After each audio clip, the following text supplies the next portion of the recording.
جو یہ 99 قتل والا بتایا ہے وہ تو کسی حقوق اللہ اور حقوق العباد ہے. جب تک اللہ تعالیٰ معاف نہ کرے بندوں کو جو قتل کرتا ہے, مثلا ایک شخص نے میرا قتل کیا تو اس کو جب تک میں یا میرے ورثاء معاف نہیں کریں گے, اللہ تو اپنے حقوق معاف کرتا ہے. پھر وہ کہ ہاں جی میں بتاتا ہوں, یہ 99 قتل والے معاملے میں بھی یہ جو انہوں نے ہائی لائٹ کیا کہ جی وہ تو حقوق العباد کا معاملہ تھا, اللہ تعالیٰ نے کیسے معاف کر دیا.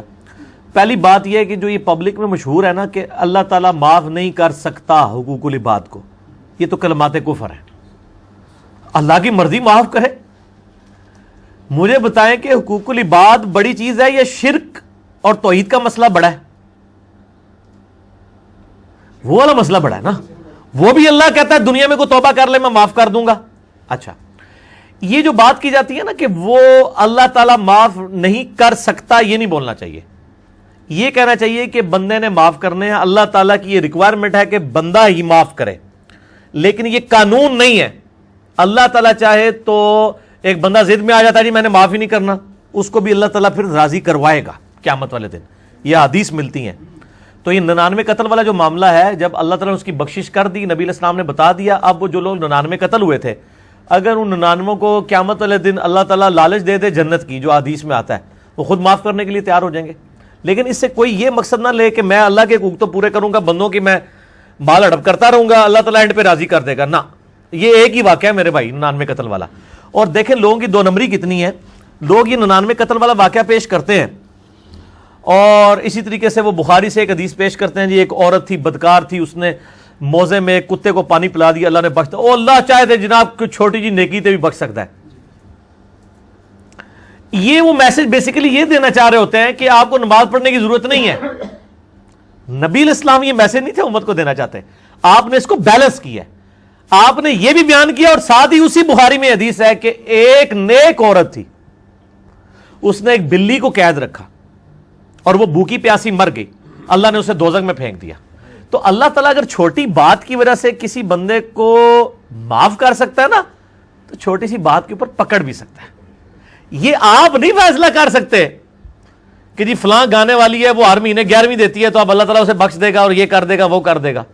آپ نے نہیں فیصلہ کرنا. یا فلاں گانے والی وہ جی 27 رمضان کو فوت ہو گئی ہے تو اب بخشش ہو جائے گی. بخشش بھائی نئے منی کو ملی ہوئی ہے جو عشرہ مبشرہ ہیں یا اصحاب بدر ہیں یا اصحاب شجرہ ہیں, باقی سب کے بارے میں آپ کی اسیسمنٹ ہے, وہ اللہ کو کوئی دھونس نہیں کسی کی.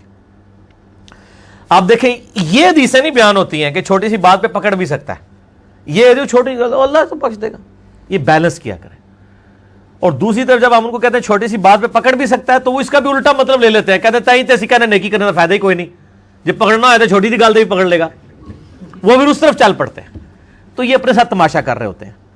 تو یہ بڑا سینسٹیو معاملہ ہے. ان کو میں صرف یہی کہوں گا کہ عقل نہ ہوئے تے موجیں ہی موجاں, عقل ہوئے تے سوچے ہی سوچا. جن کو عقل نہیں ہے وہ موجیں مار رہے ہیں, جن کو عقل ہے ان کو سوچیں. سیدنا عثمان غنی رضی اللہ تعالیٰ عنہ علیہ السلام کو 3 دفعہ جنت کی بشارت ملی ہے. ایک دفعہ جب زمین انہوں نے مسجد نبوی کی توسیع کے لیے وقف کی, دوسری دفعہ کنواں کھدوایا, تیسری دفعہ جو غزوہ تبوک کے موقع کے اوپر 700 اونٹ لدے ہوئے, آج کا وہ اربوں روپیہ بنتا ہے, کروڑوں نہیں اربوں, ٹھیک ہے, اللہ کی راہ میں خیرات کیے. اس کے بعد تو نبی علیہ السلام فرمایا عثمان جنتی ہے اب جو مرضی کرے. تو عثمان نے کیا پھر نیکیاں کرنی چھوڑ دی تھی؟ جامعہ ترمذی کھول کے دیکھیں, سیدنا عثمان کے بارے میں جامعہ ترمذی میں آتا ہے کہ جب وہ کسی بھی قبر پہ کھڑے ہوتے تھے تو اتنا روتے تھے کہ آنسوؤں سے داڑھی تر ہو جاتی تھی. تو لوگ پوچھتے تھے آپ کو تو جنت کی بشارت ملی ہوئی ہے. انہوں نے کہا میں نے نبی علیہ السلام سے یہ بھی سن رکھا ہے کہ قبر آخرت کی منزلوں میں سے پہلی منزل ہے, جو یہاں پہ پھنس گیا اس کی اگلی منزلیں اور مشکل ہو جائیں گی, اور جو ادھر سے نکل گیا اس کی منزلیں اگلی آسان ہو جائیں گی. تو میں آخرت کے معاملے میں اللہ سے ڈرتا ہوں. میں اس پہ کہتا ہوں واقعی جنت کی گارنٹی انہی کو دی جاتی ہے جنہوں نے بعد میں اس کا نجائز فائدہ نہ اٹھانا ہو.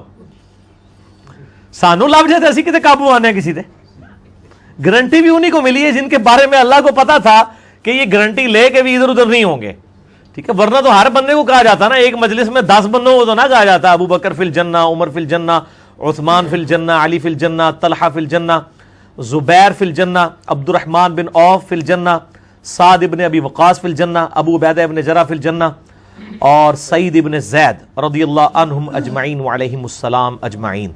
تو یہ گارنٹی تو نہ ان کو ملتی، انہی کو ملی ہے جن کے بارے میں کانفیڈنٹ اللہ اور اس کے محبوب صلی اللہ علیہ وآلہ وسلم